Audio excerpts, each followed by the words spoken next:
Fala, minha gente! Muito bom dia, tudo bem por aí? Muito prazer, eu sou Fernando Machado. E eu sou Maria Esther, nós ficamos juntos até o Mi5 com muita informação para vocês. Já estamos no ar aqui pelo SBT e a partir de agora você fica sabendo tudo o que acontece em Santa Catarina, região por região. Sempre tem um repórter nosso aí perto de você, mostrando tudo o que acontece na sua comunidade, na sua cidade. E você também é nosso repórter aí.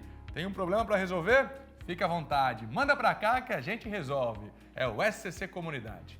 Já estamos no ar agradecendo a sua companhia. Maria Esther abrindo essa edição com a reportagem mais uma manhã de paralisação no transporte coletivo na região da Grande Florianópolis, Maria Esther. E dessa vez foi a população do norte da ilha que ficou sem ônibus. Daqui a pouco, ao vivo, as atualizações de como é que está a situação neste momento. E tem operação conjunta do GAECO e da Polícia Civil no norte do estado. Informação para você com o Luiz Felipe, que chega agora com todas as informações direto de Joinville. Operação Override, Fernando Machado. 12 mandados de busca e apreensão foram cumpridos e 1 de prisão. É daqui a pouco que você vai ver aqui no SCC Meio-Dia. Muito obrigado. Bem. E a gente segue, hein? Porque na Serra Catarinense o destaque é, claro, a Festa do Pinhão. Não é não, Soiane? Bom dia! É isso mesmo, Maria. Fernando, bom dia para vocês, para todo mundo que está nos acompanhando. A Festa Nacional do Pinhão continua por aqui, viu? Vai até o domingo, dia 22, e tem muita programação, tanto aqui no Recanto do Pinhão, com a música nativista, quanto lá no Estádio Municipal, com shows nacionais. A estrutura já está sendo montada e a expectativa é de um grande público, porque mais de 80 mil pessoas já retiraram os ingressos para os 5 dias de shows nacionais. A gente traz todos os detalhes daqui a pouco aqui no SCC Meio-Dia. Sabe que eu estou muito curioso para ver essa estrutura, porque a gente estava acostumado com o grande palco da Festa Nacional do Pinhão, que sempre foi uma atração da festa. E eu já fiquei sabendo que uma mega estrutura está sendo montada lá no estádio. Então, Suiane, se depois você puder trazer imagens para a gente e ir lá, eu quero ver como é que vai ser a recepção desse povo que vai subir a serra para os shows nacionais, só que num ambiente diferente, tá todo mundo nessa expectativa. Como é que vai ser, Maria Esther? Daqui a pouquinho a Suiane traz todos os detalhes direto de Lages, da terra, da Festa Nacional do Pinhão. Estamos no ar, fique com a gente.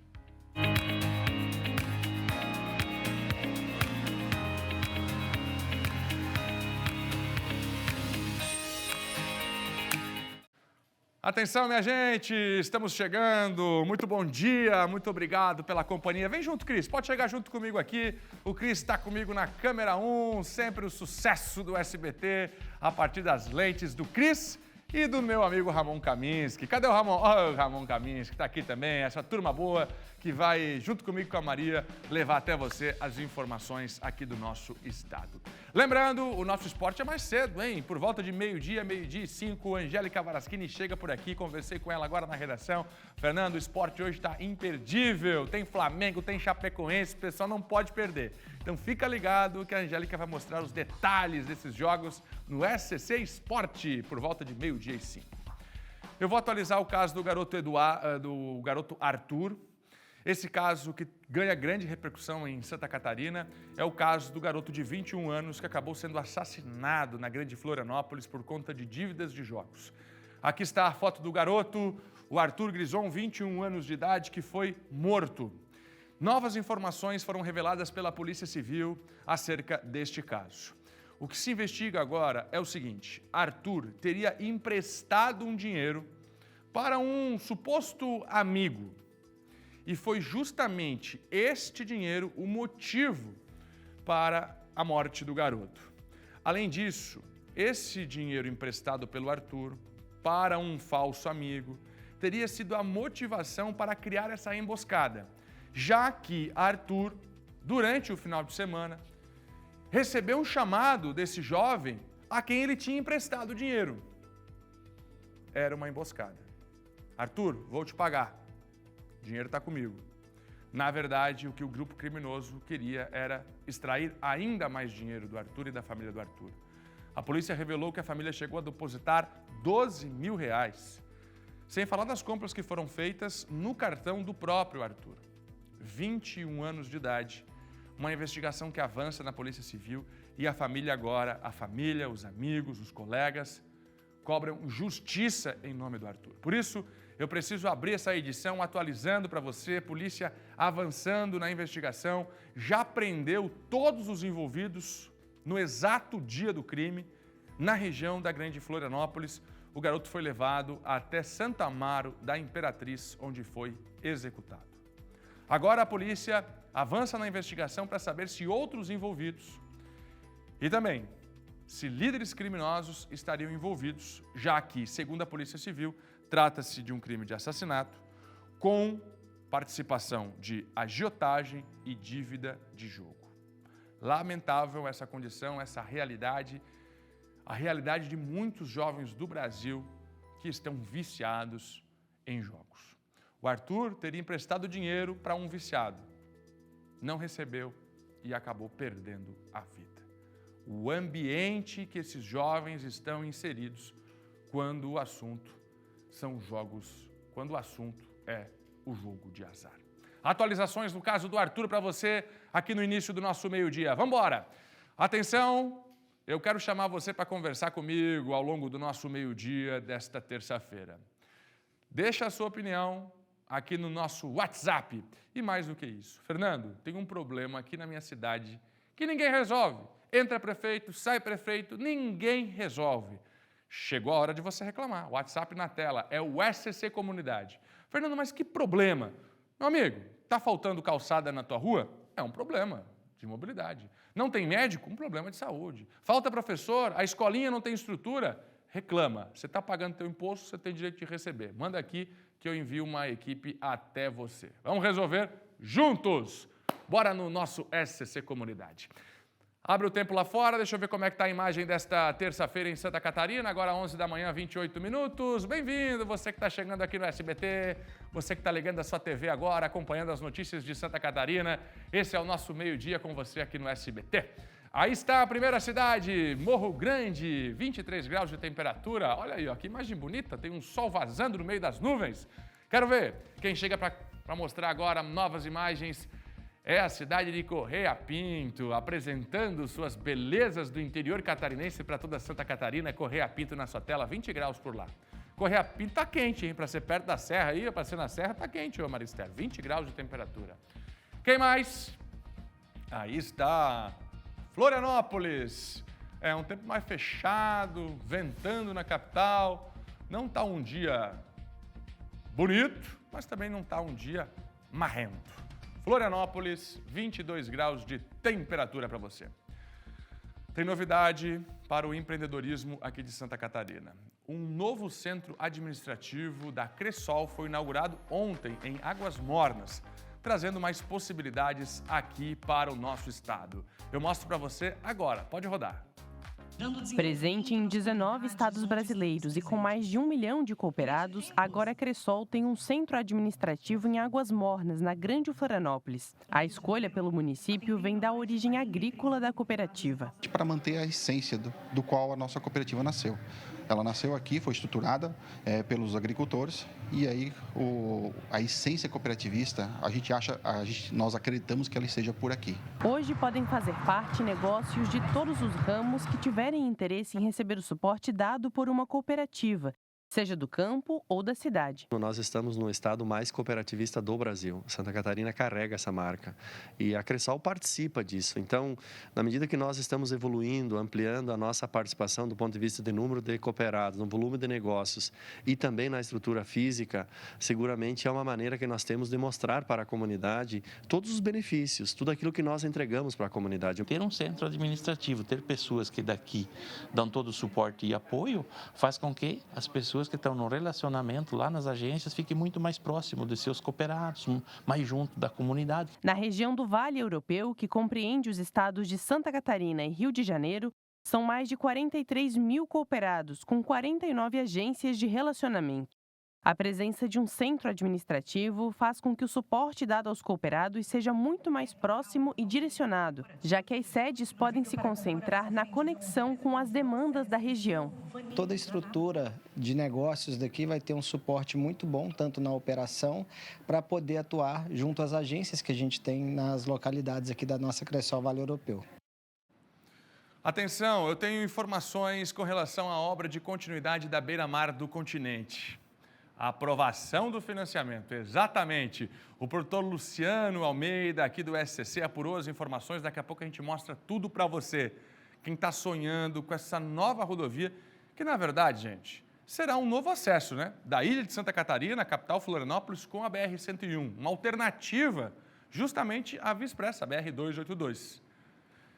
Já tem um trecho da obra concluído, que você já conhece, que é a beira-mar continental. Agora, o objetivo é continuar a avenida até a BR-101. Olha que maravilha.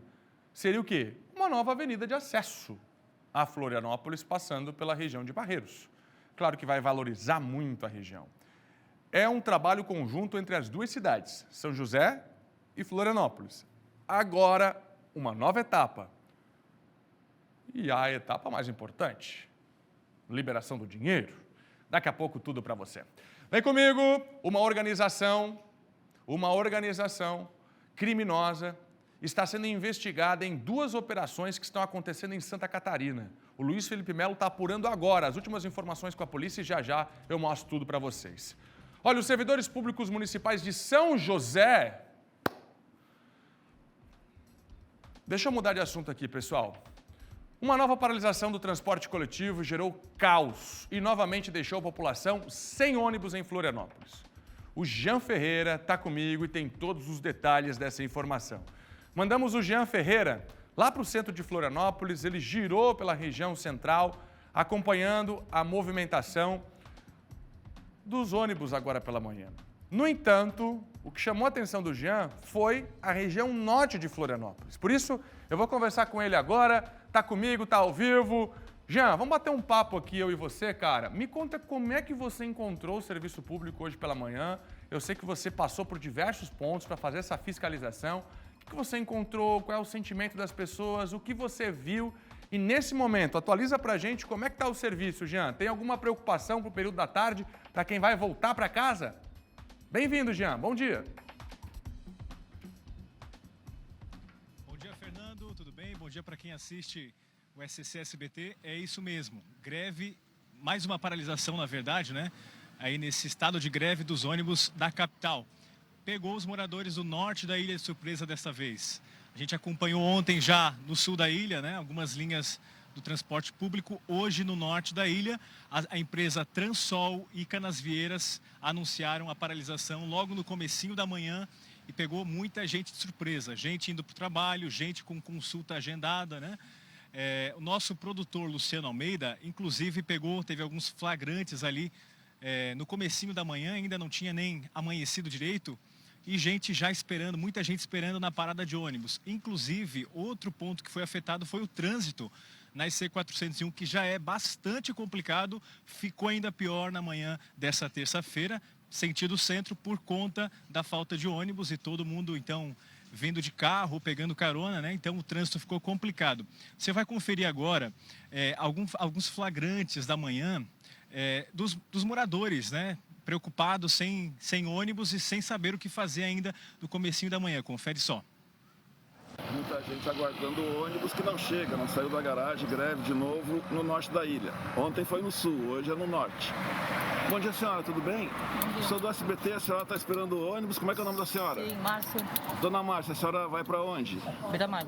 Oi? Beira-Mar. Trabalhar? Isso, trabalhando. E o ônibus não saiu da garagem, infelizmente? Infelizmente, aqui nunca tem, agora quando eu dobrei a esquina ali eu já vi que, né? E agora o que a senhora vai fazer? Pegar Uber. Uber? Já chamou Uber? Não, nem temos conseguido, agora tinha uma senhora aqui que vai conseguir para nós, né? Ah, tá. A gente vai dividir.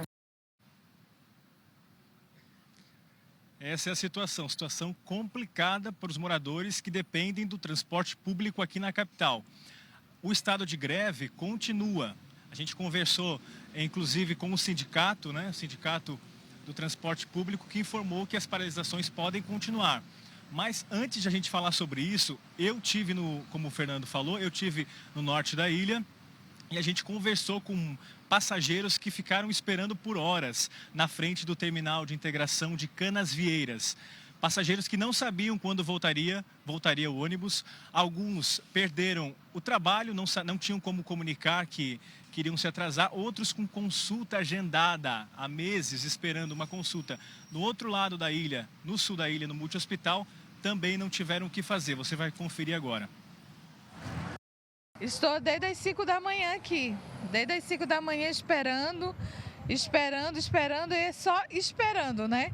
Que a hora que eles começarem a rodar, né, nós estamos aqui, né, para irmos trabalhar. Se não der, não tem como chegar lá, né? Precisava ter chegado no multi-hospital às 8 horas, que eu tinha uma consulta às 8h34 com o otorrino, que é especialista, e que todo mundo que depende do SUS sabe que isso demora para acontecer, ainda que isso ainda funciona aqui no Brasil, né, porque outros lugares não tem.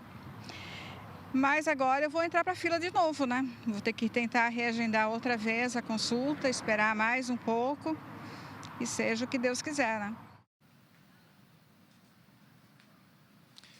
Fernando, então a informação de momento é que, por enquanto, o transporte está normalizado. Para quem precisa do transporte público na capital, nesse momento, algumas linhas ainda se normalizando, né? Muita gente esperando, muita demanda, né, de pessoas esperando. Os ônibus saíram da garagem a partir das 10h30, segundo o sindicato.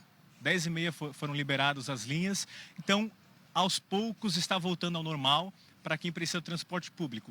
Como vai ficar daqui para frente? Hoje, às 2 horas, uma reunião do Tribunal Regional do Trabalho, aqui no centro da capital, vai decidir, né, se vão chegar a um acordo o sindicato dos servidores ali do transporte público e a prefeitura. Vai acontecer essa reunião. Novas informações a gente continua trazendo aqui. Em conversa com o representante do sindicato dos servidores, ele me informou, ainda é uma possibilidade, não é certo, mas se o estado de greve continuar, amanhã pode ser o continente ou a região central que vão ter as linhas afetadas no transporte público. Mas isso é se nada for decidido hoje na reunião do TRT, que acontece às 2 horas da tarde. A gente vai continuar acompanhando para ver como vai ficar e qual vai ser o desfecho, né, para quem precisa do transporte público aqui na capital. Fernando. Jean Ferreira, muito obrigado pelo relato. Continua de olho aí nessa paralisação, mais uma agora pela manhã, que afetou os moradores e também aqueles que dependem do transporte público. Eu fico realmente muito triste com esse tipo de situação, meu caro Ferreira, porque eu sei que de um lado tem trabalhadores do transporte coletivo que estão ali brigando, muitas vezes ouvindo orientações do sindicato. Eu sei que tem muito trabalhador agora, pode chegar mais perto aqui, Cris, por gentileza. Eu sei que tem muito trabalhador do transporte coletivo que está lá, mas eu entro na greve, não entro na greve, eu ouço o sindicato, eu continuo trabalhando, fica meio sem saber o que fazer, ou muitas vezes sabe o que fazer, mas acaba recebendo propostas, né? E eu entendo a difícil decisão de um trabalhador de cruzar os braços. Não é mesmo? É difícil. Um trabalhador decidir cruzar os braços, não trabalhar, para quem é honesto, isso é uma decisão muito difícil. Você sabe disso, né? E aí fica o trabalhador naquela, pô, mas eu também quero ganhar um pouquinho a mais, quero os meus direitos valorizados, quero entrar nessa briga, mas não quero prejudicar a população. Eu sei que tem muito trabalhador do transporte coletivo que está nessa luta, né? Está nessa luta. Então, faça uma análise justa do que o sindicato está falando, do que os patrões estão falando, do que você está recebendo, do que está sendo oferecido, né? E da importância do seu trabalho para a população. Porque quando o ônibus para, gente, uma cidade inteira acaba sendo prejudicada. A mãe do filho que não conseguiu estudar foi prejudicada, do filho que não conseguiu chegar na escola, a mãe foi prejudicada, a mãe, o pai, a família. O sujeito que perdeu o trabalho, que não conseguiu fechar o negócio, que não conseguiu fazer a prova, a economia que não girou. Sempre um assunto muito delicado. O Jean Ferreira continua de olho para a gente ao vivo aqui no SBT. Atenção, os servidores municipais de São José encerraram a greve que havia iniciado no dia 10 deste mês. A decisão foi tomada após a Prefeitura apresentar uma proposta com avanços em pontos centrais da pauta da categoria, como concursos, direitos garantidos, reposição dos dias parados, alguns dos benefícios. A greve começou após a Prefeitura não ter recebido a comissão de negociação que tratava da database de 2025. Nos dias de paralisação, mais de 1.000 servidores saíram às ruas encaminhadas pelos bairros da cidade. Com o retorno às atividades, os serviços voltam normalmente para a população. Tudo de forma integral, retornando em São José. Isso sim é que é uma boa notícia. Uma organização criminosa realizava fraudes eletrônicas contra uma das gigantes plataformas do e-commerce em Joinville. O Luiz Felipe vai chegar comigo com todas as informações. Divide tela para Santa Catarina. A pergunta que eu vou fazer para o Luiz é a seguinte: ô Luiz, essa fraude também afetava o consumidor final ou apenas a plataforma de venda pela internet? O consumidor final também era afetado? Quem comprou lá uma peça de carro, um aparelho celular por essa plataforma, né? Um pneu de carro, uma peça de roupa, o sujeito que comprava nessa plataforma de e-commerce é a venda pela internet, também estava sendo prejudicado? Como é que os criminosos atuavam? Conta tudo! Luiz Felipe, bom dia. Bom dia, Fernando Machado. Bom dia a todos que estão assistindo o SCC Meio-Dia. É um prazer gigantesco ter a sua audiência. Sim, Fernando, tanto essa gigante do e-commerce quanto as pessoas finais, né, que compravam, eles eram prejudicados porque às vezes esse produto não era entregue para essas pessoas. Então, o GAECO, juntamente com a Polícia Civil aqui de Joinville, realizaram na manhã de hoje essa operação denominada de Override, né, que eles em conjunto fizeram isso aí justamente para combater essa organização criminosa que estava afetando essa gigante do e-commerce e também quem comprava os seus produtos. O promotor do GAECO falou conosco hoje pela manhã como agiam esses indivíduos e o que foi apreendido nessa busca e apreensão que aconteceu aqui em Joinville. Confira. Eles entravam na plataforma, baixavam os valores dos produtos e eles mesmos adquiriam os produtos e depois revendiam, né? Já que eles compravam por valores mais baixos. Eles deram um prejuízo para a plataforma de mais de R$1 milhão e basicamente o modus operandi deles era hackear o sistema da própria plataforma, dos vendedores da plataforma, e baixar o preço em até 90%. Então eles adquiriam esses produtos com preços muito baixos e depois revendiam por 30% do valor dos produtos. E ainda há, Fernando, alguns relatos, como eu falei no início do Vivo, de que algumas pessoas nem recebiam esses produtos, ou seja, era algo extremamente organizado por esses indivíduos. O delegado regional da Polícia Civil aqui de Joinville falou conosco também sobre quem estaria promovendo essa fraude e aonde, quais os bairros foram realizadas essas buscas e apreensões aqui na nossa cidade. Confira. Identificamos os alvos de quem estaria promovendo esse tipo de fraude a partir de Joinville, fazendo essas aquisições e colocando a própria credibilidade dessa plataforma em risco. As investigações foram concentradas, cumprimos 13 mandados judiciais de busca e apreensão na manhã de hoje para angariar mais elementos de informações, todos os mandados de Joinville e um em Araquari. Mas todos aqui na região leste de Joinville, ali no Aventureiro, no Jardim Iririú, tivemos alvos no Paranaguamirim e um alvo em Araquari. Acabou gerando um auto de prisão em flagrante por posse de drogas, né? E também percebemos que há uma certa vinculação com uma facção atuante aqui em Santa Catarina. Segundo informações também do delegado regional de Polícia Civil aqui de Joinville, Fernando, essa organização pode ter relação com o PGC, uma organização criminosa, uma facção criminosa aqui de Santa Catarina, e esses desvios de dinheiro, né, esse dinheiro arrecadado com essa fraude, poderia estar alimentando essa facção, segundo informações do delegado de Polícia Civil. Lógico que tem muito desenrolar ainda nessa operação Override, que foi realizada aqui em Joinville na manhã de hoje. Fernando.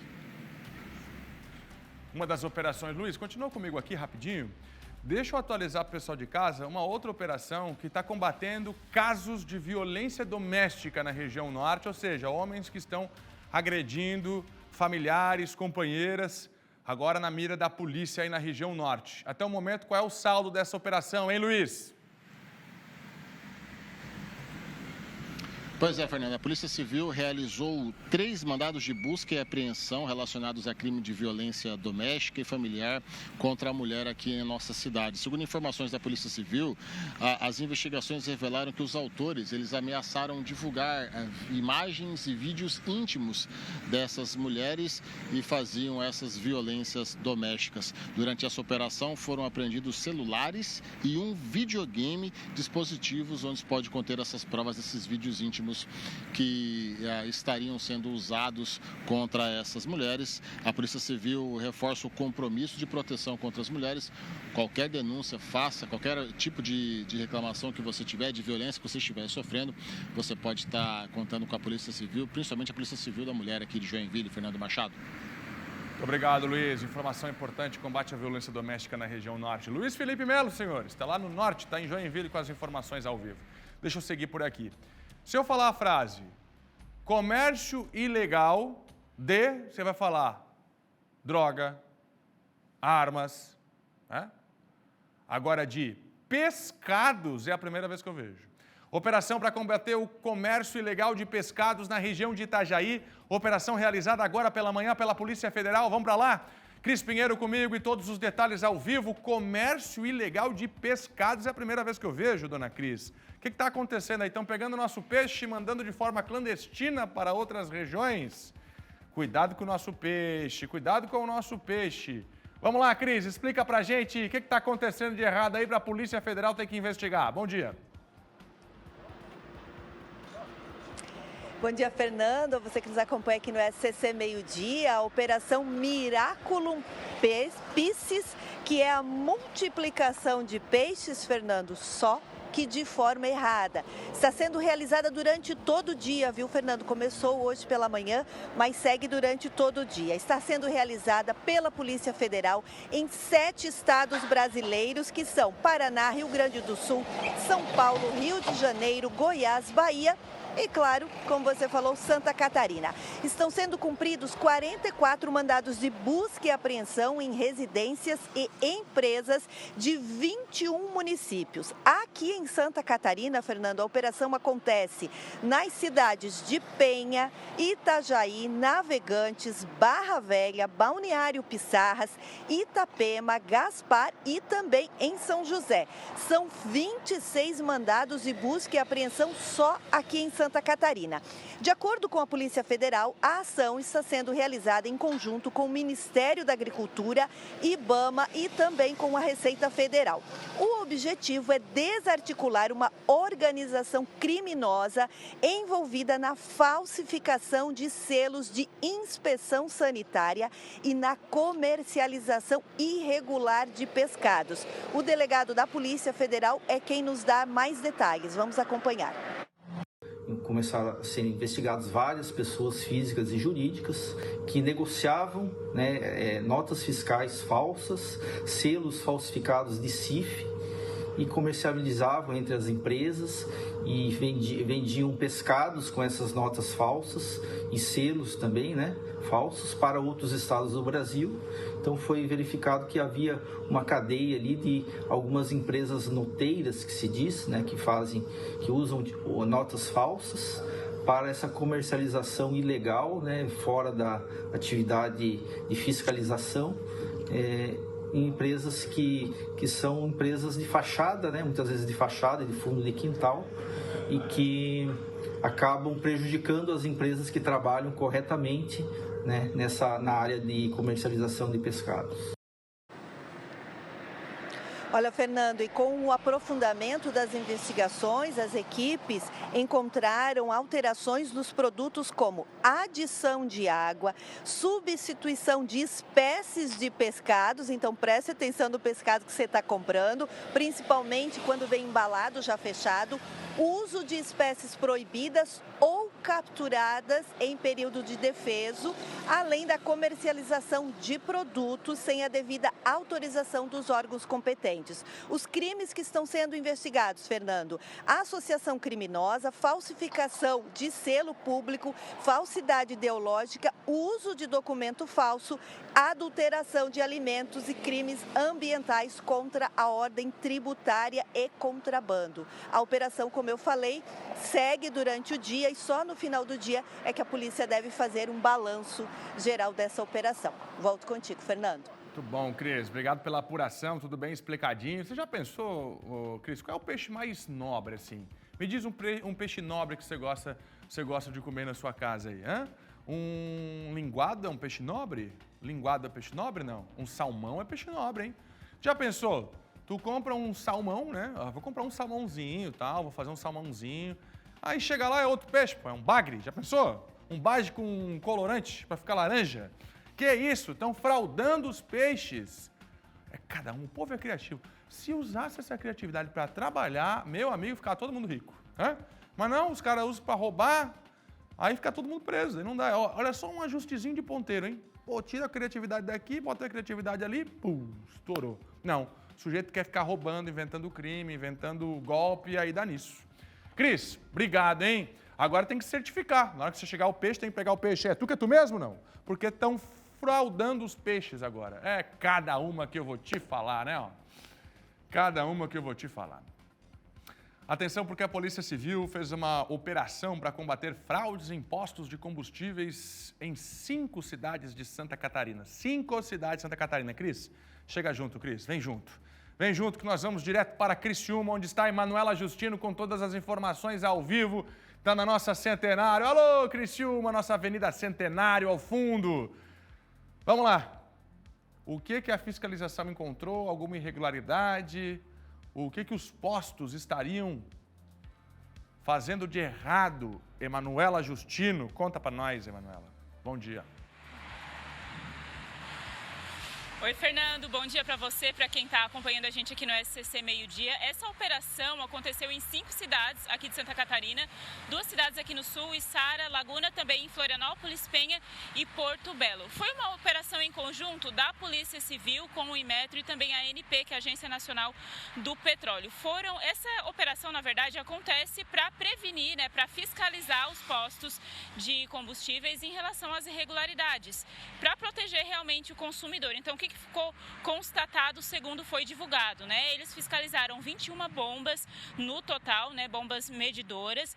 Dessas, 4 foram reprovadas e 2 foram interditadas por vazamento interno de combustível. Além disso, outras irregularidades que eles constataram nessa operação que aconteceu ontem foi a ausência de inscrições obrigatórias no bloco medidor.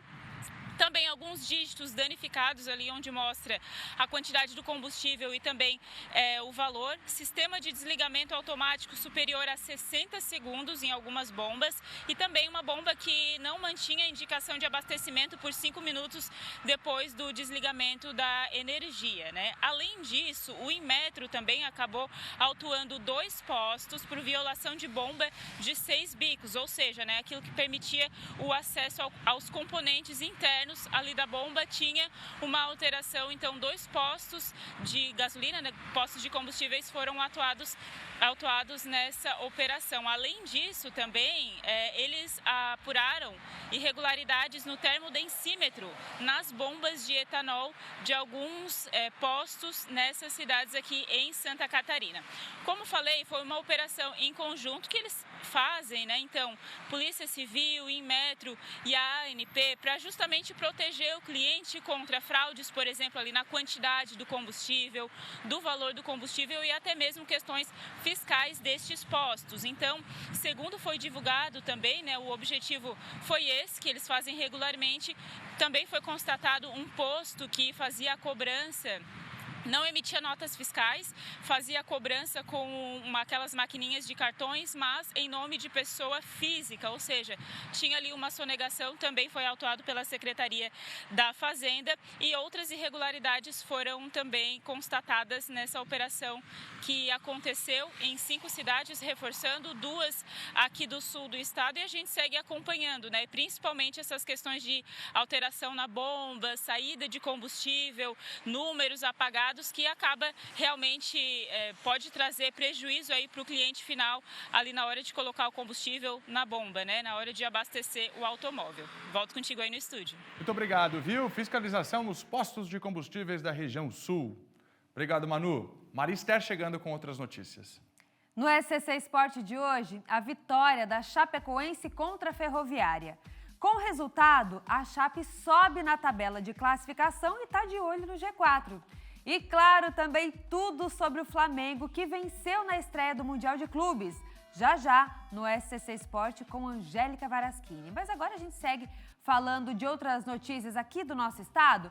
Festa Nacional do Pinhão continua até o próximo domingo. Tem muitas atrações nativistas que subirão ao palco lá no Recanto do Pinhão, bem no centro da cidade. E também os shows nacionais que nesse ano serão gratuitos, começam amanhã, quarta-feira, e seguem aí numa sucessão de dias com vários artistas nacionais. A Suiane está chegando ao vivo, vai contar pra gente como é que tá a festa, né? Você que está acompanhando tudo de perto por aí, inclusive você está no local, no estádio, que vão acontecer os shows, preparativos, tudo certo por aí, Suiane? Bom dia pra você.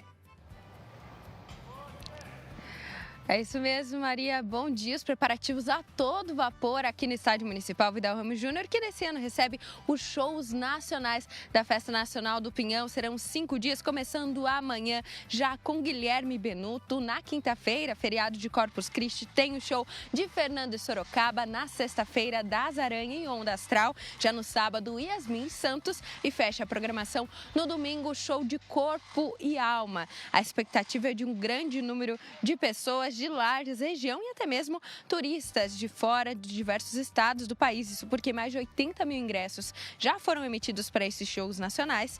E aí a expectativa é realmente de um público muito grande. Em cada dia, o limite máximo é de 20 mil pessoas aqui nesse espaço, nessa estrutura que está sendo montada no Estádio Municipal Vidal Ramos Júnior. Então a programação segue e a orientação é que ainda é possível retirar os ingressos digitais através do site oficial da Festa Nacional do Pinhão, festadopinhão.com. Lá é possível então retirar o seu ingresso, que é necessário ser apresentado aqui no dia dos shows para conseguir entrar aqui no estádio, no espaço onde vão acontecer as apresentações tão aguardadas.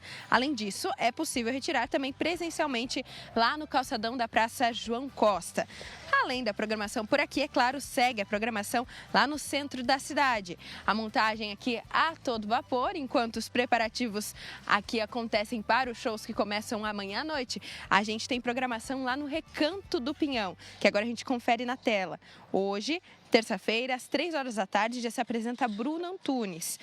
Também a partir das 4h30, André Alano, às 6 horas da tarde, Rincão, e às 8 horas da noite, os Filhos do Rio Grande. Também o Mercado Público de Lages tem no palco Entreveiro uma programação diversificada com outros estilos musicais. Às 18 horas, hoje se apresenta Thaís Piva. Essas são as programações por centro da cidade. Mas amanhã por aqui, a expectativa é de um grande número de pessoas para prestigiar, a partir das 8 horas da noite, o show nacional de Guilherme Benuto. A gente vai acompanhando todos os detalhes, os preparativos e traz aqui para vocês no SCC Meio Dia. Volto contigo, Maria. Obrigada, Suiane. É isso, os preparativos a mil por lá no Estádio Vidal Ramos, onde vão acontecer os shows nacionais da Festa Nacional do Pinhão. Obrigada, viu, Suiane? Qualquer novidade você traz pra gente aqui no Meio Dia. Vamos fazer uma pausa agora? Voltamos em instantes com outras notícias. Até já.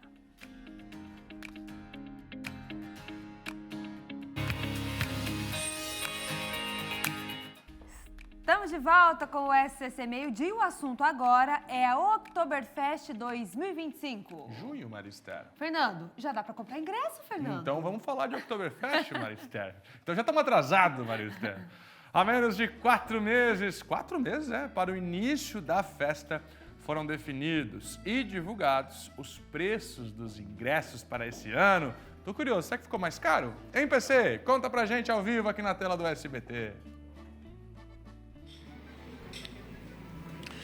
Bom dia, Fernando Machado. Bom dia, Maristério. Eu conto sim, mas antes de destacar os preços dos ingressos para este ano, quero falar sobre uma jovem senhora que está chegando aos 40 anos e é uma quarentona que está com tudo em cima, uma quarentona enxuta, com todo respeito. Uma quarentona que encanta, uma quarentona que se diverte muita gente apaixonada por essa quarentona, que esbanja a alegria, celebra a tradição alemã. Claro que eu estou falando da Oktoberfest, que nesse ano chega à 40ª edição, serão 19 dias de festa por aqui, de 8 a 26 de outubro. E para desfrutar dessa jovem senhora de 40 anos, a Oktoberfest, a gente traz sim os preços que foram reajustados de acordo com o INPC. A gente preparou inclusive uma arte para colocar aqui na tela. A gente lembra que segundas e terças-feiras, catracas livres, não tem cobrança de ingresso por aqui. Agora, às quartas, quintas e domingos, com exceção dos feriados, o ingresso para este ano, de acordo com a tabela divulgada pela Vila Germânica, quartas, quintas e domingos, valor do ingresso R$ 24,00. No ano passado era R$ 22,00. Sextas-feiras, R$ 56,00 o valor do ingresso, meia entrada R$ 28,00. E aos sábados, principal dia, o dia mais procurado da festa, o valor da entrada esse ano R$ 70,00. Neste ano também, além das segundas e terças-feiras de catraca livre, sem cobrança de ingresso, a primeira quinta-feira da festa, dia 9 de outubro, também será com portões abertos, sem cobrança de ingresso. Sobre a meia entrada, Fernando e Maria, quem tem direito? Quem estiver de traje típico, quem estiver vestindo traje típico, estudantes, professores, população acima dos 60 anos, deficientes físicos e doadores de sangue, não pagam apenas meia entrada. Em relação às novidades deste ano, a festa vai valorizar as cervejas especiais produzidas aqui em Blumenau. As cervejarias locais terão um espaço especial na festa. Além disso, na gastronomia, o cardápio será renovado com pratos inspirados na Oktoberfest de Munique, também com mais opções, com mais comidas típicas. E em relação à programação musical, as bandas contratadas para a festa deste ano só poderão tocar música tradicional alemã. Funk, rock, pagode, sertanejo, esses estilos musicais foram barrados no baile. Então, Fernando e Maria, contagem regressiva por aqui. Faltam 113 dias para desfrutarmos da quarentona mais alemã das Américas, a Oktoberfest 2025, de 8 a 26 de outubro. Voltamos ao estúdio. Essa quarentona tá de parabéns mesmo, viu, PC? Oktoberfest, 40 anos, gente, dessa festa que vocês estão vendo. Nesse ano, uma edição super especial. O PC já passou os valores dos ingressos aí. Estamos em junho, mas é para você já começar a se programar. Tem muita gente que vai deixar para reservar hotel, para comprar ingresso lá em cima da hora. Chegando outubro, aí não dá tempo, Fernando. Aí paga caro. Aí paga caro, exatamente. E às vezes não tem nem opção. Vai ficar numa cidade vizinha porque não tem mais hotel disponível. Então tá aí, já começa a se organizar porque esse ano a Oktoberfest promete. Sabe que eu sofri desse mal no ano passado, viu, PC? Precisei declinar uma semana antes da festa, não tinha pego hotel, sobrou, sabe o que é para mim? Um motorhome, para nós dividirmos em 12 pessoas que ficariam estacionadas em um camping. Não daria certo, tive que declinar. Fui na festa, almocei e voltei para casa. Aí, ó, Fernando. Pensou eu dentro de um ônibus com mais 12 pessoas? Não consigo te imaginar nessa situação, Fernando. Não deu certo. Então esse ano eu vou pegar mais cedo. O que a gente está dizendo nesse programa, Fernando. Boa. Olha lá o PC. Ô, Fernando, vou fazer o seguinte então, Fernando, eu vou prestar um favor, uma ajuda aí. Já vou falar com o pessoal aqui de um hotel principal aqui da cidade. A gente vai reservar a suíte presidencial para ti. Tá combinado assim? Tá combinado. Manda a fatura lá pro Dr. Roberto. Tchau, PC. Obrigado. Te antecipa aí para comprar o ingresso da Oktoberfest 2025, dona Maristela. O esporte está chegando por aqui com a Angélica Varaschini.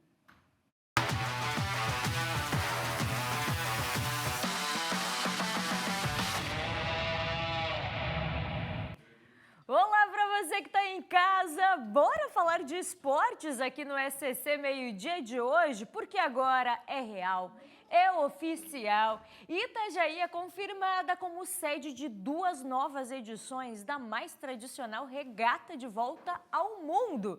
As datas em 2027 e também em 2031. Mas quem está lá tem todos os detalhes disso, porque a gente já trouxe a possibilidade realmente de Itajaí, mas agora foi confirmado. Cris Pinheiro, chega mais aqui comigo e conta pra gente, Cris. É real, é oficial. A gente vai ter essa maior competição de regata em Itajaí. Cris, bem-vinda ao SCC Esporte. Bom dia, Angélica. Obrigada. E você está mais do que convidada a vir fazer essa cobertura aqui comigo, aqui em Itajaí. Com certeza você vai adorar. Como você falou, agora é oficial, dentro das comemorações de aniversário de 165 anos de Itajaí, foi feita aí a assinatura e a confirmação oficial de mais uma vez, mais 2 vezes, na verdade, Itajaí participar ser uma das paradas da The Ocean Race aqui na América Latina. Inclusive, a gente sabe que é uma das únicas paradas aqui na América Latina. Itajaí novamente vai participar em 2027 e também em 2031. Em 2027, os velejadores já devem chegar aqui na cidade em abril. E foi um dos organizadores da The Ocean que esteve aqui nesse final de semana em Itajaí e contou por quê que os velejadores gostam tanto de vir para cá. Vamos acompanhar. It's great to be able to come back to Itajaí. Itajaí has become a very important part of the ocean race, and I know our team and all the sailors, they love Brazil and particularly Santa Catarina and Itajaí. So it's what we were missing for the next route. The most important part missing was Itajaí. So we're all really looking forward to come back here. And thanks for the welcome now. It's like being part of a big family. So very, very nice. Angélica, Itajaí se consolidou como uma das paradas da The Ocean desde 2012, viu? A gente está aí nesta brincadeira gostosa. E olha, mais de 1 milhão de pessoas já passaram aqui pela cidade nas últimas 4 edições. Itajaí, como eu falei, se consolidou como um destino, é o único da América Latina, atrai aí equipes, velejadores, apoiadores, turistas de diversas partes do mundo. O evento, ele impulsiona a indústria náutica, o turismo, a hotelaria, setor de serviços, entre outros, inclusive com diversas ações de sustentabilidade, proteção dos oceanos e também o legado, o maior dos esportes náuticos, principalmente entre a garotada, com uma ação aí que está sendo realizada há muitos anos pela Associação Náutica de Itajaí. Eles, inclusive, remam aqui onde eu estou, na Baía Afonso Wippel, desde 2012. Então, assim, é um legado muito grande que a The Ocean deixa e continua deixando aqui na nossa cidade. E a gente vai recebê-los com certeza de braços abertos, não é, Angélica? Você vem aqui comigo fazer a cobertura. Tá marcado, Cris, pode me esperar, já aviso o pessoal que eu não vou perder isso por nada. E a gente estava até comentando aqui no estúdio que nós estamos falando de um evento, Cris, que movimenta o estado todo, né? Isso gera a questão de da economia, turismo, cultura, tudo. Então, estamos ansiosos para 2027, para chegar a Itajaí. Olha só as imagens lindas que a gente percebe aí. E, claro, é um grande evento e a gente vai ficar de olho acompanhando todos os detalhes para esse início. A primeira, né, a etapa em 2027 e depois lá em 2031. Cris, obrigada, querida, pela sua participação. A gente volta a falar ainda mais no decorrer aí desse assunto e desse grande evento em Itajaí. Mas agora a gente vai falar de futebol, porque para fechar a 12ª rodada, é a vez do Avaí entrar em campo. E o Leão tem uma grande missão, que só depende dele. Se vencer, o Volta Redonda carimba o passaporte no G4. Alguns jogos aconteceram alguns detalhes, na verdade, que escaparam os 3 pontos, né? Por isso, o Avaí tem que fazer de tudo para conquistar essa vitória. Jogando fora de casa, o adversário é o Volta Redonda, o último clube fora da zona de rebaixamento. O Leão ficou coladinho no G4 na última rodada, ao vencer o CRB fora de casa.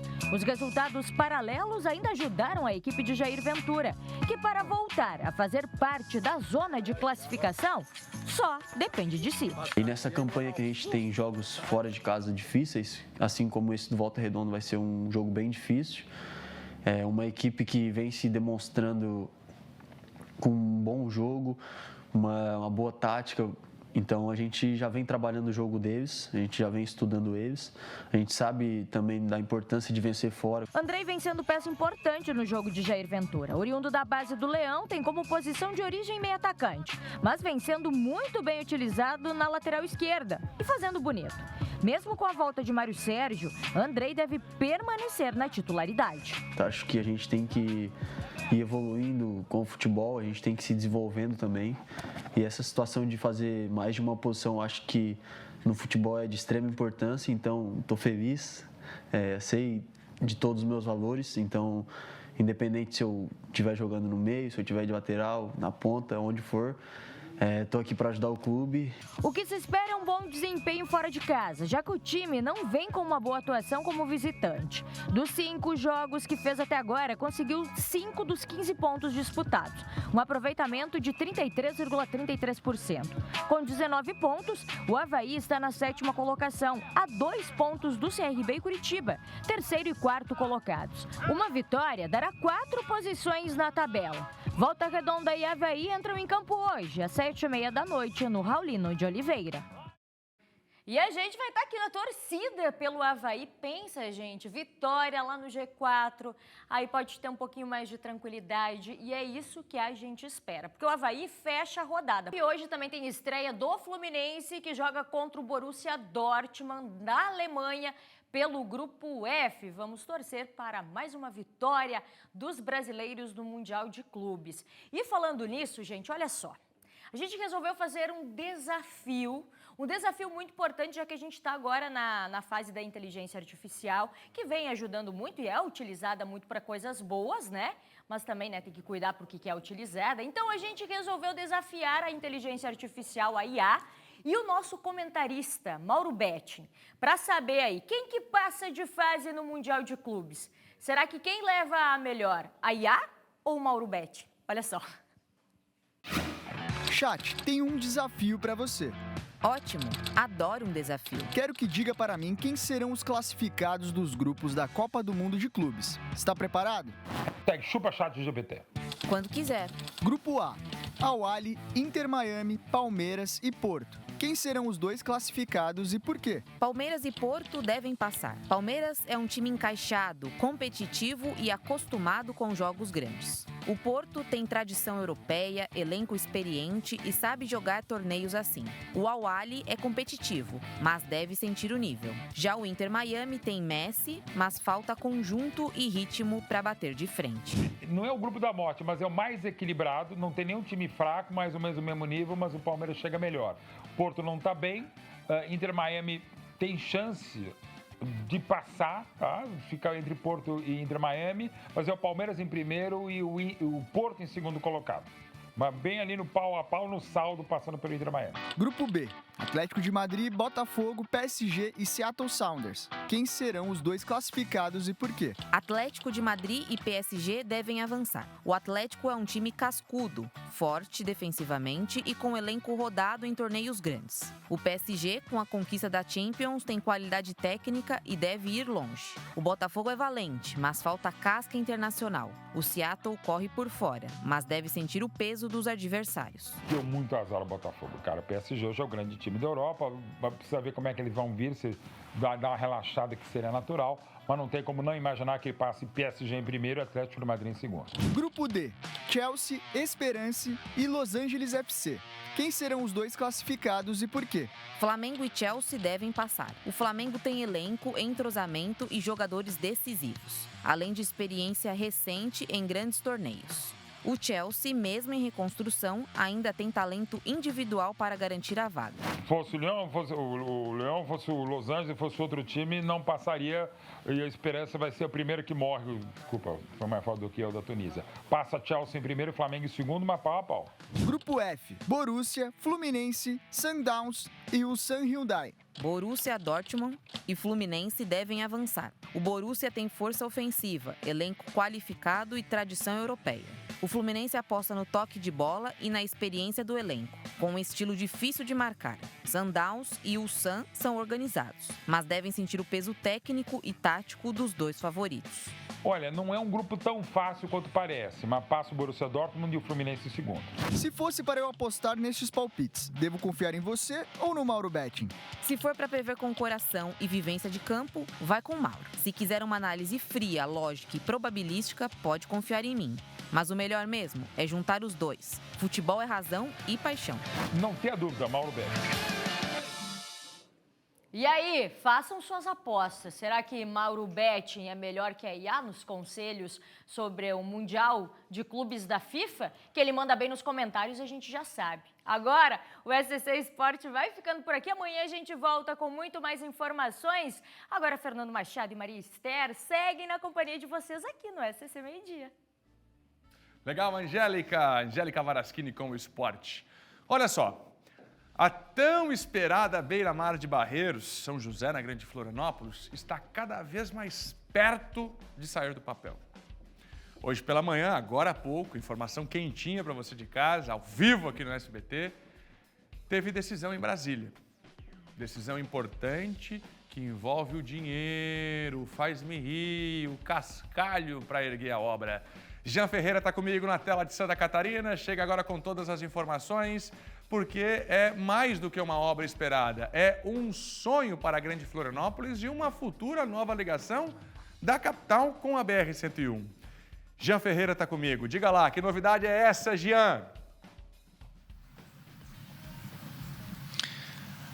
Bom dia, Fernando, mais uma vez. É isso mesmo, novidade boa para os moradores de São José e, é claro, também para quem mora na capital, né? Porque a beira-mar de São José vai fazer ligação entre as duas cidades e o projeto promete ser grande, hein, Fernando?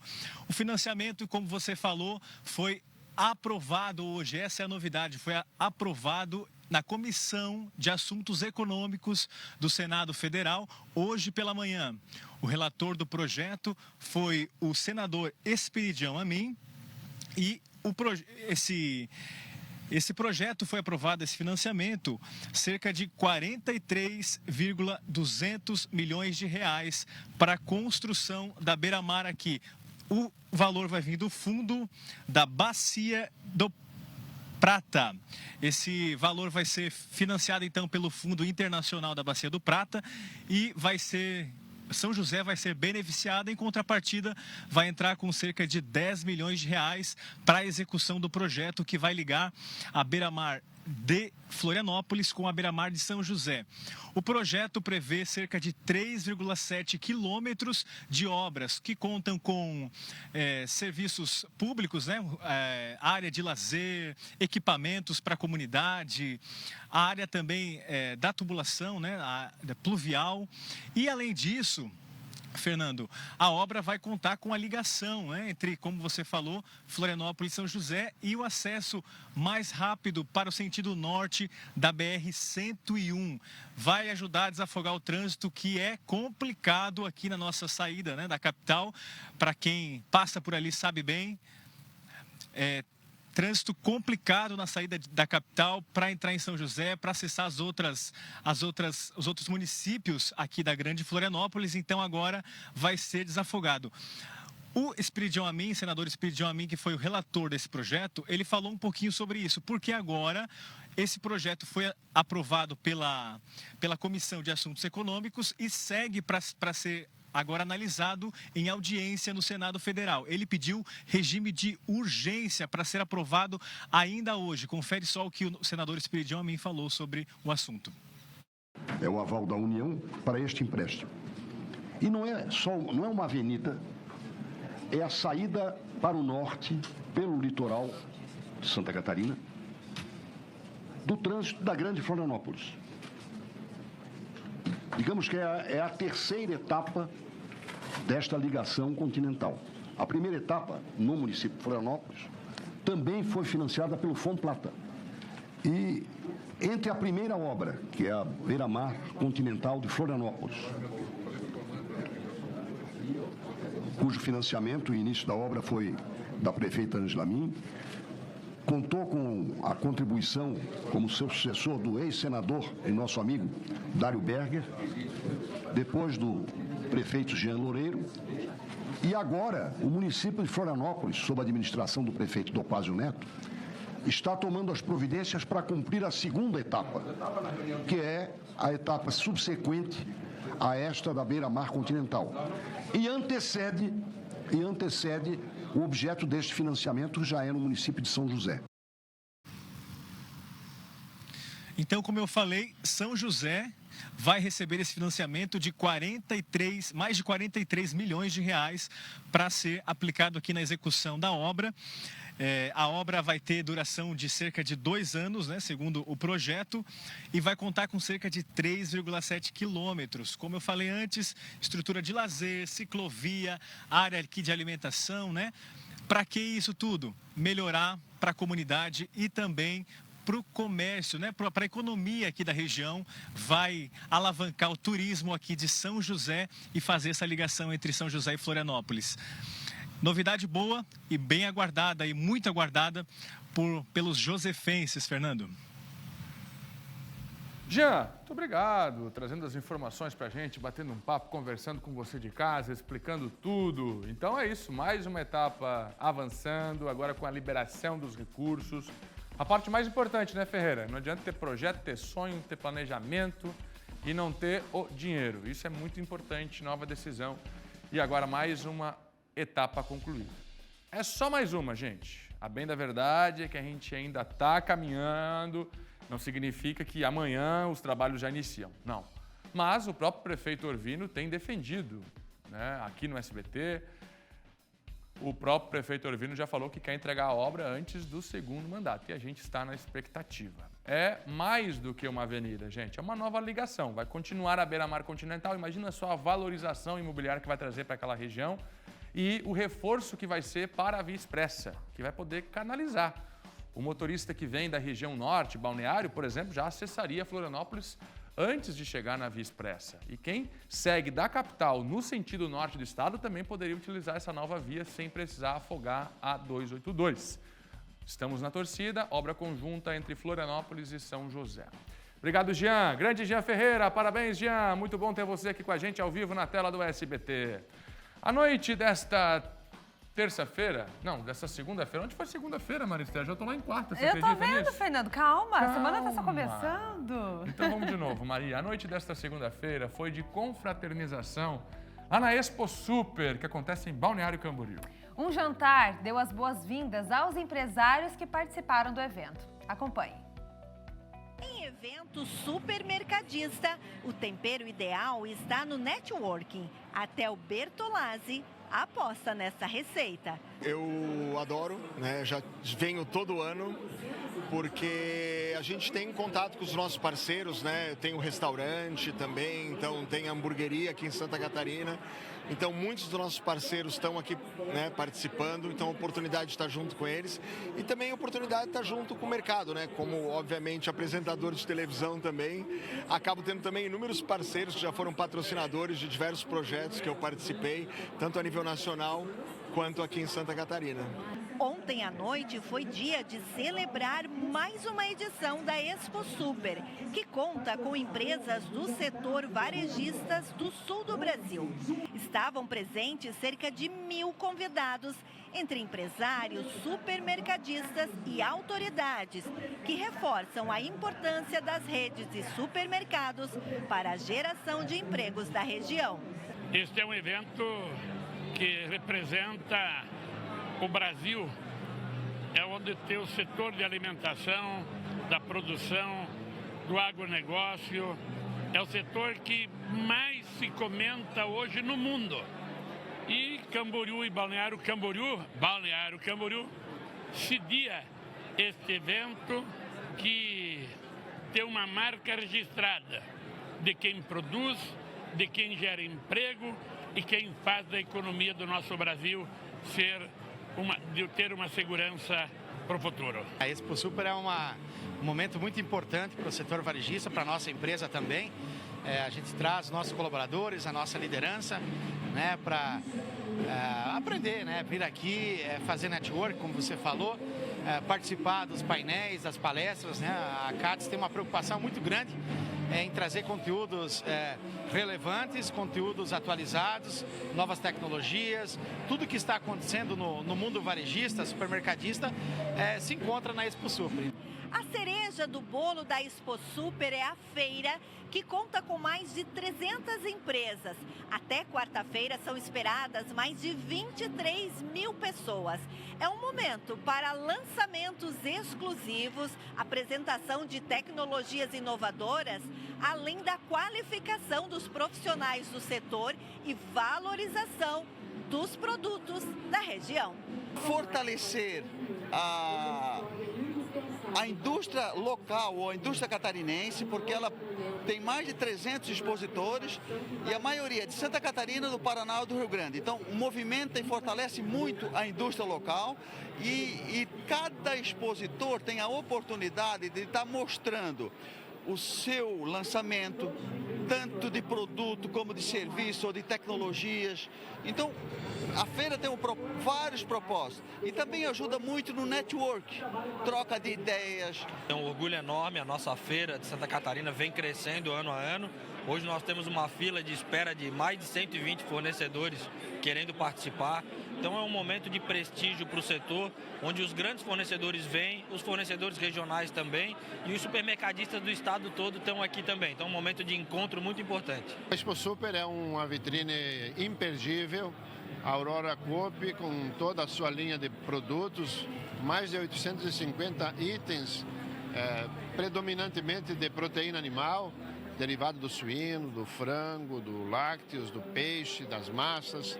Então, é um momento para que a gente tenha esse contato com nossos clientes, em especial, abrindo a eles os espaços, os diálogos e discutindo o nosso futuro. Só em negócios, a Expo Super deve movimentar mais de R$1 bilhão. Mas o evento tem ainda mais valor. Todas as empresas participantes têm a oportunidade de doar os alimentos excedentes dos estandes. A Expo Super Solidária é uma iniciativa da CADES, em parceria com o Mesa Brasil, para que todos os expositores consigam destinar de uma forma sustentável e inteligente todos os excedentes do que eles trazem para a feira, sejam alimentos, sejam produtos de limpeza. Então, o nosso objetivo é conseguir apoiar famílias que precisam, entidades que precisam, através do que a gente traz para a Expo Super. Muito bom. Agora, governador Celso Ramos na sua tela, Maria Esther. A gente vai fazer um intervalo com essa imagem que vocês estão vendo aí, ó. No momento, agora sim, governador Celso Ramos, Fernando Machado. 22 graus por lá. Até daqui a pouco.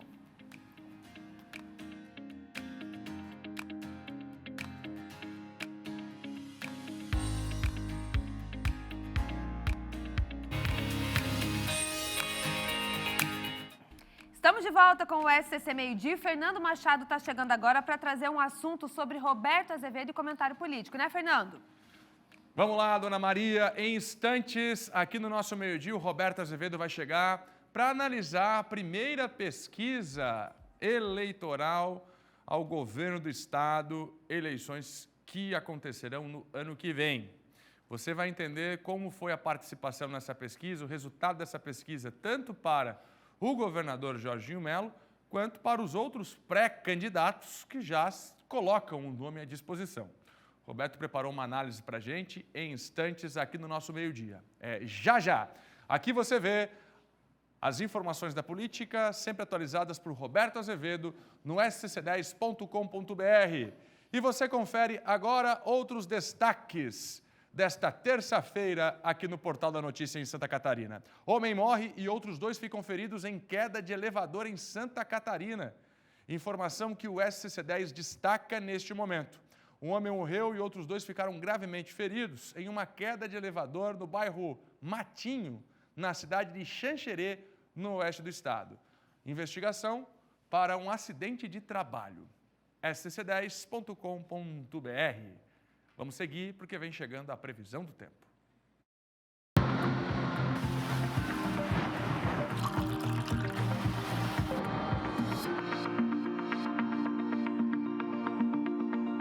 Temos uma terça-feira com predomínio de sol na maior parte do nosso estado. Nas regiões que fazem divisa com o Rio Grande do Sul, nós temos mais nuvens desde cedo. E sim, por aqui, ó, desde o extremo oeste até o sul de Santa Catarina, podemos mais tarde ter algum chuvisco. Mesmo assim, hoje, essa chuva, se vier, não vai ser significativa. E as temperaturas é que chamam a atenção hoje, são mais altas em todo o nosso estado. Principalmente, ó, na região sul, região de Criciúma, que hoje pode bater os 28 graus, gente. Calorão por lá hoje. 25 de máxima aqui na Grande Florianópolis, também 25 na região do Vale, Blumenau. Norte do estado tem 24, 24 também lá na outra ponta do mapa, extremo oeste catarinense. 23 no oeste, 23 no meio oeste, Serra Catarinense com 22 de máxima e no Planalto Norte 23. Amanhã, o dia começa com temperaturas amenas, até uma sensação de frio, principalmente entre os planaltos ali na região serrana. Aí, ao longo do dia, o tempo firme predomina com sol entre nuvens e as temperaturas vão subindo gradativamente, deixando a sensação térmica mais agradável à tarde.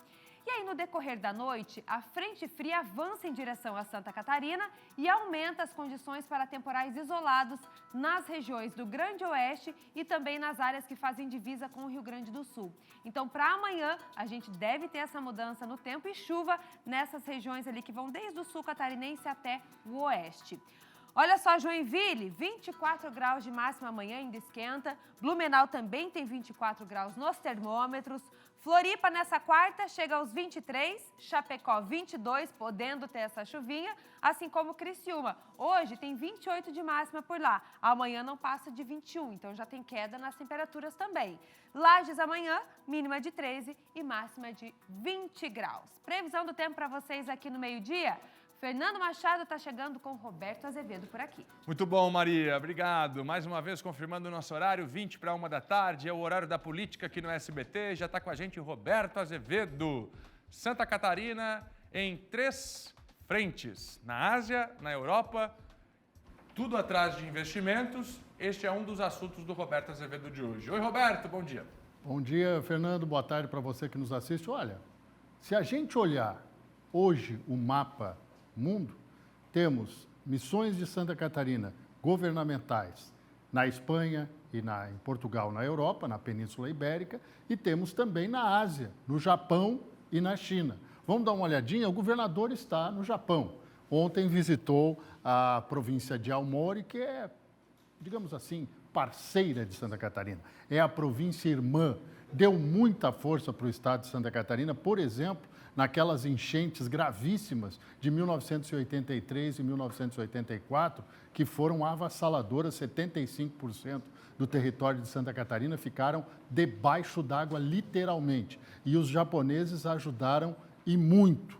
Agora veio o reconhecimento, eles renovaram os laços, os japoneses e o governo de Santa Catarina, para manter esta sintonia internacional, o que é muito bom para a gente, e falam também em investimento no nosso estado, colaboração principalmente na área tecnológica. Evidentemente, o governador, depois dessa viagem ao Japão, vai à China e lá vai prospectar negócios. Tentativa de trazer empresários chineses para investir em Santa Catarina, seu Fernando. Tudo bem, Roberto Azevedo. E é isso, mostrando Santa Catarina para o mundo. Câmara aprova o regime de urgência para derrubar o decreto que aumentou o IOF, Roberto Azevedo, assunto nacional. Uma grande derrota do governo Lula, mais uma. Por quê? O aumento do imposto sobre operações financeiras está taxando, inclusive, o agronegócio. quando você pega aquelas letras agropecuárias, aquelas letras que são usadas justamente para financiar o agronegócio, seriam taxadas pelo IOF, assim como operações mais variadas no país. Evidentemente, o setor financeiro berrou, alguns setores produtivos também, e os deputados aprovaram o regime de urgência. O que significa isso? Significa que não passará por comissões a análise da derrubada deste aumento do IOF. Vai ser tudo decidido em plenário. Mas não tem data. Por enquanto, não tem data. Não tem data porque você sabe que em julho há o recesso parlamentar lá no Congresso Nacional. Ou seja, mais uma queda de braços que o governo Lula perdeu.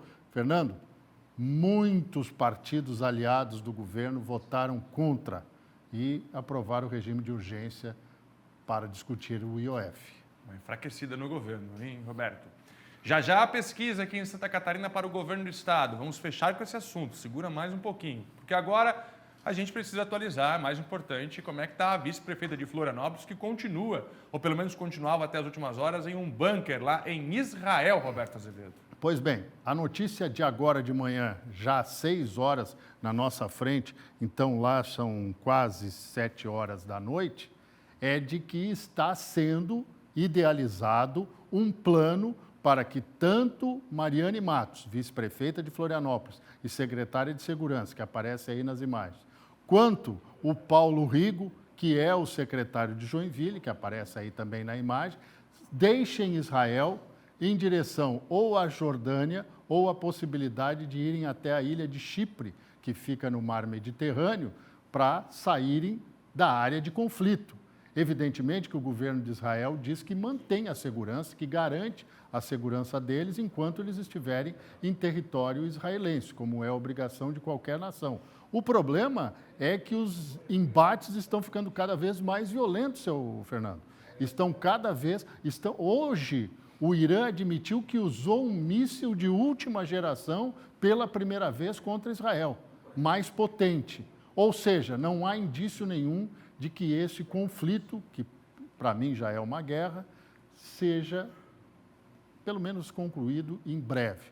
E agora está essa discussão de como eles vão sair do país. Ontem, uma parte dessa delegação que está no Munitur, que é um evento promovido pelo governo de Israel e que está sendo feito em português, daí vários secretários de segurança de várias cidades brasileiras, capitais e do interior, estarem lá em Israel participando. Eles estão em Kafir Sabah, que é uma cidade a 20 quilômetros, um bairro, na realidade, a 20 quilômetros de Tel Aviv, mas estão muito próximos dos ataques. E agora está sendo discutido, provavelmente a partir de amanhã, eles já terão a possibilidade, porque a Mariane Matos, na entrevista que nos concedeu ontem, concedeu ao Cleiton Ramos, ela diz que até o dia 20 ela espera que os aeroportos voltem a ser reabertos em Israel para sair do país. Vamos fechar um assunto da pesquisa, divulgada a primeira pesquisa do governo do estado para o ano que vem. O governador Jorginho Melo aparece na primeira colocação. O governador Jorginho Melo aparece na primeira colocação nesse momento. O Roberto tem os números para a gente. Vamos dar uma olhadinha, então? Aqui o Rogênio Germinal fez a arte para nós. É uma pesquisa do governo da Neocamp Pesquisas, publicada pelo jornal Gazeta do Povo do Paraná. Então, nós temos o seguinte quadro. Jorginho Melo com 39,3%. João Rodrigues, do PSD, aparece com 20,8%.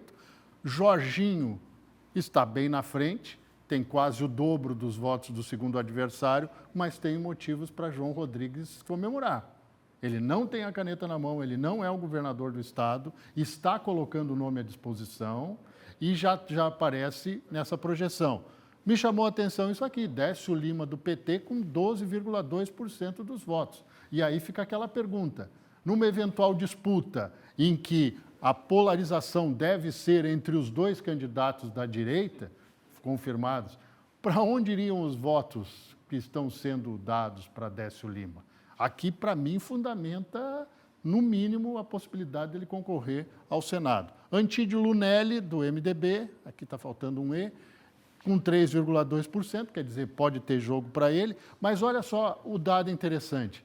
Não sabem, não responderam ou anulariam o voto, são 24,5% dos eleitores, quer dizer, mais que a votação que aparentemente foi dada para João Rodrigues. Como eu disse, pesquisa Neocamp Pesquisas foi feita dos dias 9 a 11 de junho, evidentemente esse ano, com 1.080 entrevistas em 77 municípios de Santa Catarina. Detalhe, esse campo é anterior àquela chamuscada lá com o programa Universidade Gratuita. É bem anterior a isso. Ou seja, não contaminou a pesquisa, não captou nenhum enfraquecimento ou vitória para lado nenhum.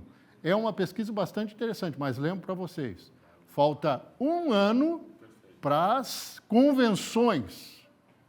Não é nem para a campanha, é para as convenções. Então, muita coisa pode acontecer nisso. Interessante, né, Roberto, que teria que acontecer um factoide para que o governador diminuísse, né? Já que 39%, hoje, um ano antes, 39% já colocam o Jorginho como principal candidato, dificilmente retornaria dessa posição se não acontecesse nada de muito extraordinário. Mas aí eu lembro para vocês que recentemente nós vemos aqui, ele tem mais de 75% de aprovação dos eleitores. Perfeito.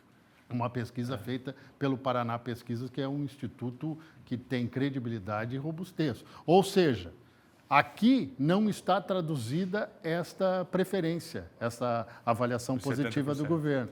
70%. Até porque com um ano, provavelmente, as pessoas deixaram aqui no não sabe ainda. Mas o que chama a atenção foi justamente esse ponto que você destacou muito bem. João Rodrigues tem 20 nesse momento, mas onde ele buscaria esses votos para pelo menos alcançar Jorginho? Buscaria na esquerda? Impossível. No não sabe?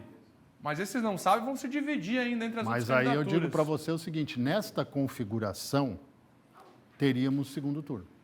Claro que isso aqui é o primeiro cenário de uma primeira pesquisa, que precisa de uma... Aqui ainda não estão contados os processos de aliança. Perfeito. Quem vai estar com o João Rodrigues, quem vai estar com o Jorginho. Como vai ser a candidatura da esquerda, se o Antídio Lunelli vai entrar mesmo no páreo pelo MDB, que tudo indica Jorginho não vai querer na chapa, se o partido indicar o vice de Lula à presidência. Tudo isso vai ser contado. Quer dizer, é a primeira pesquisa com uma boa avaliação, mas tem gente batendo palma e tem gente preocupada. É isso. Roberto, obrigado pela análise. Sempre muito boa, pontual. Roberto Azevedo aqui com a gente e no SCC10. Maria. Agora, 12h50, o Conselho da Universidade Federal de Santa Catarina vai discutir hoje, a partir das 14h, a mudança do nome do campus de Florianópolis. Trata-se de uma homenagem ao ex-reitor que, segundo o relatório da Comissão de Memória e Verdade, teve envolvimento com o regime militar. O maior campus da Universidade Federal de Santa Catarina virou palco de uma discussão que mobilizou Florianópolis. Um relatório da Comissão de Memória e Verdade da Universidade Federal de Santa Catarina investigou o envolvimento de ex-docentes e alunos com o regime militar e apontou o envolvimento de João Davi Ferreira Lima com o antigo governo. Agora, o Conselho Universitário debate a mudança do nome do campus Trindade, que homenageia Ferreira Lima. Esta sessão de hoje é a 5ª sessão do Conselho Universitário deste ano, sobre a temática, né? Então, nesse processo, a família, né, teve a oportunidade de se manifestar em todas as reuniões do Conselho Universitário. Então, os conselheiros também tiveram a possibilidade de se manifestar, a comunidade acadêmica, os estudantes, os docentes, todos os setores que envolvem o Conselho Universitário.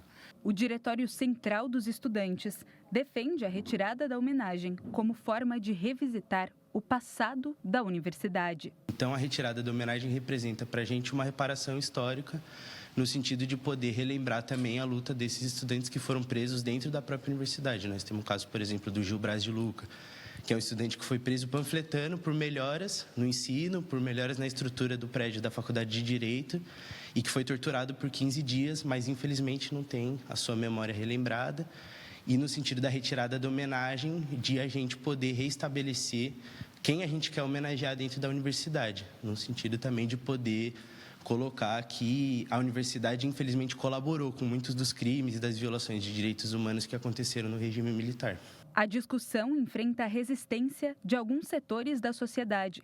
Na última reunião, a votação foi adiada por um pedido de vista do representante da Fiesc, Federação das Indústrias do Estado de Santa Catarina. Hoje espera-se que tenhamos a votação final.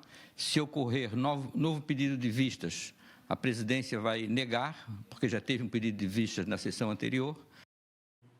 A gente vai fazer uma pausa por aqui, o meio-dia volta em instantes. Até já.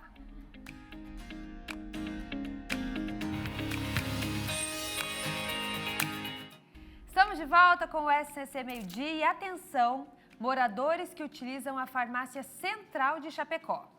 O local vai ter mudanças no atendimento a partir da próxima quinta-feira. Inclusive, quinta de feriado de Corpus Christi, então fica ligado para essas mudanças. Fernando, que mudanças são essas? Também não sei. Quem apurou pra gente foi o Felipe Bastos, que tem todos os detalhes, está lá na região oeste, foi nas autoridades. Ei, conta pra mim aí, o que vai mudar que eu quero espalhar para todo mundo lá no SBT? Chegou a hora de você entender o que vai mudar, porque na hora de buscar lá um remédio, um atendimento, tem que ficar ligado. Deixa eu ver.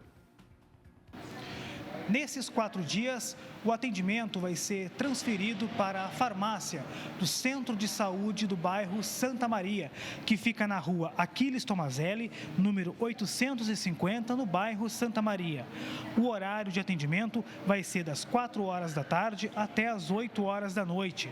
A Secretaria de Saúde solicita aos pacientes que programem a retirada na farmácia central de medicamentos nesses dias, para que antecipem a retirada. A farmácia central vai passar por reforma em sua estrutura física no andar térreo, mas o atendimento retorna normalmente na próxima segunda-feira, dia 23 de junho. A farmácia central, ela fica no primeiro andar, no prédio da Secretaria de Saúde, aqui de Chapecó, que fica junto à Arena Condá. Voltamos ao estúdio. Recado dado, atenção, vamos falar sobre um pequeno município ali do Alto Vale que está sendo destaque em um ranking nacional, Maristé. Vocês já ouviram falar de Braço do Trombudo? O PC vai chegar aqui e vai falar qual é o destaque desse município. PC, o que essa cidade tem aí que está chamando a atenção em todo o Brasil? Conta pra gente. Conto sim, Maristé. Fernando, é uma cidade limpa, organizada e que está bem na foto. Braço do Trombudo, lá do Alto Vale. Uma cidade que está nadando de braçada quando o assunto é limpeza pública. O município, que tem 4.200 habitantes, fundado em setembro de 1991, acaba de ser considerado uma das cidades mais limpas do país, segundo o Índice de Sustentabilidade e Limpeza Urbana, o SLU. A cidade catarinense obteve uma relevante pontuação, um levantamento que segue as diretrizes da Política Nacional de Resíduos Sólidos, avalia a forma como os municípios fazem a gestão dos seus resíduos sólidos. Então, coleta de lixo, destinação correta, reciclagem ambiental foram os critérios avaliados. E o que fez, de fato, a diferença para a cidade lá do Alto Vale ser considerada a mais limpa, uma das mais limpas do Brasil? Com a palavra, o prefeito de Braço do Trombudo. Esse reconhecimento de uma das cidades mais limpas do Brasil se deve a um conjunto de fatores, principalmente o Departamento de Meio Ambiente, a Secretaria de Educação, que fizeram um belo trabalho durante o período. E de toda feita, o que nos ajudou mais ainda foi ter uma empresa dentro do município, uma empresa de coleta de resíduos que fazia toda a triagem e ainda mandava para o aterro. Então o município conseguiu esse conjunto todo, onde que levou esse fator de sermos reconhecidos, né? E nós, claro, ficamos muito felizes em poder fazer parte disso. Esse é o prefeito da cidade de Braço do Trombudo, lá no Alto Vale do Itajaí. Atenção, o município de Itapiranga, lá no extremo oeste catarinense, também recebeu um méritos nesse levantamento, nessa pesquisa. O município lá do Extremo Oeste também está entre as cidades mais limpas do Brasil. Entre os estados, o levantamento mostra que Santa Catarina apresenta o melhor índice de descarte adequado de resíduos sólidos, em torno de 84%, segundo o levantamento. Mas tem espaço para melhorar, né? Pelo que a gente vê de descarte indevido de imóveis em barrancas de rio, por exemplo, por aqui dá para melhorar. E Braço do Trombudo, aqui no Alto Vale, portanto, Fernando e Maria Esther, uma das cidades mais limpas do Brasil. Quem nasce em Braço do Trombudo é o quê, Fernando? Braço trombudense e caprichoso, quando o assunto é limpeza. Muito bem, você viu só, Fernando? Duvido que você ia saber. Eu acho que a gente pode fazer uma excursão, né? Levando algumas cidades para conhecer lá Braço do Trombudo, ver como é que é feito o processo lá. Tem muita cidade que está precisando. Agora, nessa excursão, manda uns maridos junto também, Maria Esther, para ver como é que faz a organização, né? Como é que faz uma boa limpeza? Como é que faz uma boa limpeza na cidade? Agora, eu fiquei curioso de verdade, sabia? O que faz lá para estar limpo assim, né? Qual que é o diferencial? Será que as pessoas estão mais conscientizadas sobre essa limpeza também? Porque, no primeiro momento, a cidade mais limpa do Brasil. Parece que já vem na cabeça da gente, muita gente trabalhando para limpar, para recolher. Não, talvez seja a cabeça das pessoas, dos moradores, em não fazer sujeira. Exatamente, Fernando. É o combo, né? Curioso, gostei. É o combo. Vamos para Trombudo Central, Maria Esther. Beijo, Trombudo! Vamos embora. Obrigada, PC, pelas informações. Agora vamos falar da visita que Dona Maricotinha e Laerte Botega fizeram à Expo Super, que está acontecendo em Balneário Camboriú. Fernando, esses dois, a gente vai mostrar para vocês na Tarde Nossa, mas diz que eles tocaram o terror por lá. Fizeram uma proposta para a Maricotinha, eu acho que ela não aceitou. Conhecendo ela dos bastidores aqui, medrosa do jeito que ela é, quiseram colar a Maricotinha pelos pés. Olha aí, ela botando a botinha. O que ela tá fazendo ali, Fernando? Eu quero saber, será que ela ficou pendurada porque penduraram a Maricotinha no teto pelos pés? Será? Será que ela vai Tu deixar? acredita num negócio desse? Foi com uma cola, é isso, uma cola? Uma cola super potente? Ah, era pra saber se a cola era boa o suficiente pra aguentar a pessoa de ponta cabeça? Eu acho que a Maricotinha não topou, não. E a prova real era colar a Maricotinha, que você sabe que ela tá bem... Isso aí é mentira, Dona Maricotinha tá bem magrinha, tá? Isso aí, fake news. Você sabe que a Dona Maricotinha, ela tá... Porque aqui na televisão parece baixinha, pequenininha, mas não tem Ó, nada disso. abdômen, ela tá ali atrás mostrando a barriga trincada, aqui tá? na televisão engana. Colaram a Maricotinha no teto, pelos pés. Não sei se ela deixou. Acho que não. Não. Também acho que ela Eu não teve assim, essa ó, eu coragem. acho ela uma mulher super corajosa, mas isso daí eu acho que ela não é. Não fez? Não, eu acho que ela é medrosa, Maria Esther. Não, ela não é medrosa, Não é medrosa? Não, ela é Olha, super tá se benzendo todo, tá rezando ali. Ué, mas aí ela precisa de uma benção se ela aceitou fazer isso. Você vai conferir no A Tarde é Nossa, será que a Maricotinha foi colada ou não foi colada no teto, Maria Esther? É o que a gente vai mostrar pra vocês daqui a pouquinho no A Tarde é Nossa. Mas vocês sabem que depois, na sequência, tem o Tá Na Hora Santa Catarina. A gente tem a chamada aí no ponto pra colocar e já fazer o convite pra vocês, né, Fernando? Júlia Matos e Cleiton Ramos, 18h30. Oi, oi, meu povo lindo do SCC Meio-Dia. Fernando Machado, Maria Esther, tô passando por aqui para fazer aquele convite de coração. Nessa terça-feira, o Tá Na Hora Santa Catarina vai contar uma história lindíssima, viu? Com a chegada do frio, muitos animais em abrigos precisam de uma ajuda extra para poder se aquecer. E é exatamente isso que o projeto da Polícia Penal está proporcionando. Vocês vão conhecer o Aqueça Pet, uma corrente do bem que une ressocialização e cuidado animal. Esses e todos os destaques do estado catarinense é só aqui no Tá Na Hora Santa Catarina, às 18h30. Eu espero vocês. Júlia, muito obrigado, Júlia, Cleiton, um abraço para todos do Tá Na Hora Santa Catarina. Maria, toda a equipe aqui, obrigado pela parceria de hoje. Amanhã a gente se vê 11h20 ao vivo. Cuide-se e até lá. Até, Fernanda, a gente segue com A Tarde é Nossa. Bora lá.